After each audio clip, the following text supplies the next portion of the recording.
की महाराष्ट्रामध्ये वाढतील आणि त्याला पार्श्वभूमी जर आपण बघितली तर नगरपालिकेमध्ये 72 ते 75 ठिकाणी जे नगराध्यक्ष शिवसेनेचे निवडून आलेले आहेत हे त्यांना उत्तर आहे. आणि अजून त्यांना एक ॲडिशनल माहिती देतो. 11 नगराध्यक्ष आमचे असे पराभूत झालेले आहेत. पाचगणीचा नगराध्यक्ष तर आमचा 2 मतांना पराभूत झालेला आहे. मेढ्याचा नगराध्यक्ष आमचा 10 मतांना पराभूत झालेला आहे. असे 50च्या आतमध्ये पराभूत झालेले नगराध्यक्ष हे 11 आहेत. म्हणजे स्ट्राईक रेट बघा. आणि तुम्ही 211 नगराध्यक्षाच्या निवडणुका लढल्यात. 8 जण UBTचे जिंकले, त्यातला एक आमच्याकडे आला. त्याच्यामुळं आलेले देखील आपल्याला सांभाळता येत नाही. त्याचं आत्मचिंतन आपण करावं. हीच परिस्थिती महानगरपालिकेला असणार आहे. महानगरपालिकेला किती पत्रकार परिषदा झाल्या, किती सभा झाल्या आणि मी तर घाबरलो. म्हणजे महानगरपालिकेच्या निवडणुका 29 आणि यांच्या सभा 6 म्हणजे किती भरपूर सभा आहेत. त्याच्यामुळं सर्वसामान्यांपर्यंत जाणारं नेतृत्व एकनाथ शिंदेसाहेबांचं आहे. कार्यकर्त्यांच्या निवडणुकीला प्रत्येक नगरपालिकेमध्ये जाऊन एकनाथ शिंदेसाहेबांनी सभा घेतली. ही ताकद देण्याची पद्धत कार्यकर्त्यांना आणि महाराष्ट्राला कळलेली आहे.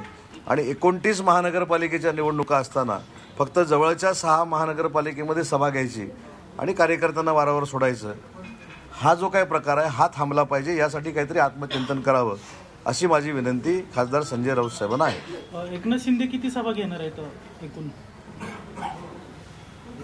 नगरपालिकेच्या निवडणुकीमध्ये एकनाथ शिंदे साहेबांनी पहिल्या टप्प्यामध्ये 53 सभा घेतल्या आणि दुसऱ्या टप्प्यामध्ये 7 सभा घेतल्या. म्हणजे 60 सभा आमच्या पक्षप्रमुखांनी घेतल्या. समोरच्यांनी किती घेतल्या? वरचा 6 काढून घेतल्या की जे उरतं ते 0 सभा घेतल्या. त्याच्यामुळे शिंदेसाहेब हे कार्यकर्त्यांचे सर्वसामान्यांचे नेते आहेत.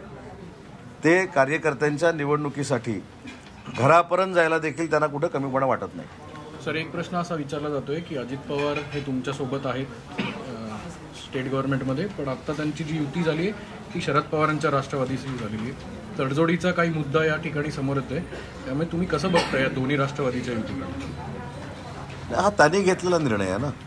अजितदादांनी शरद पवार साहेबांच्या राष्ट्रवादी काँग्रेस पार्टीबरोबर युती करण्याचा निर्णय घेतला आहे, आघाडी करण्याचा निर्णय घेतला आहे.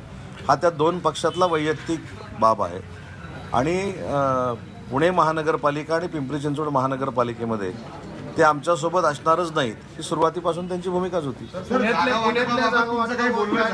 एवढी मोठी बैठक तुमची आता पार पडली, अनेक उमेदवारांनी एबी फॉर्म देत तुम्ही त्यांना अर्ज देखील भरायला लावलाय. तर जागा वाटपाचा हा फॉर्म्युला, जागा वाटपाचा फॉर्म्युला आणि तुम्ही किती एबी फॉर्म दिलेले? मी सांगतो ना, स्वाभाविक ज्यावेळी एकमत होत नाही त्यावेळी बोलणीसाठी असेल किंवा अन्य गोष्टींसाठी आमची दारं उघडी आहेत. हे मी मगाशी देखील सांगितलं.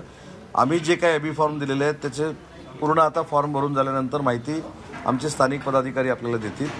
पण आम्ही फ्लेक्झिबल आहोत हे अनेक वेळा सांगितलेलं आहे. म्हणून सकाळी मी आल्या सांगितलं की जे स्टेटमेंट केले की युती तुटली, ती युती कुठेही तुटलेली नाही. युतीच्या संदर्भामध्ये सगळ्या चर्चा सुरू आहेत. आम्ही एबी फॉर्म भरून ठेवलेले आहेत. जी काही तडजोड मुख्यमंत्री आणि उपमुख्यमंत्री करतील ती आम्हाला BJPच्या आणि आमच्या आपल्या शिवसेनेच्या कार्यकर्त्यांना मान्य करावं लागेल. हा पक्षश्रेष्ठींचा आदेश आहे. संजय शिरसाट तिकडे कार्यकर्त्यांची शेवटी माफी मागावी लागली.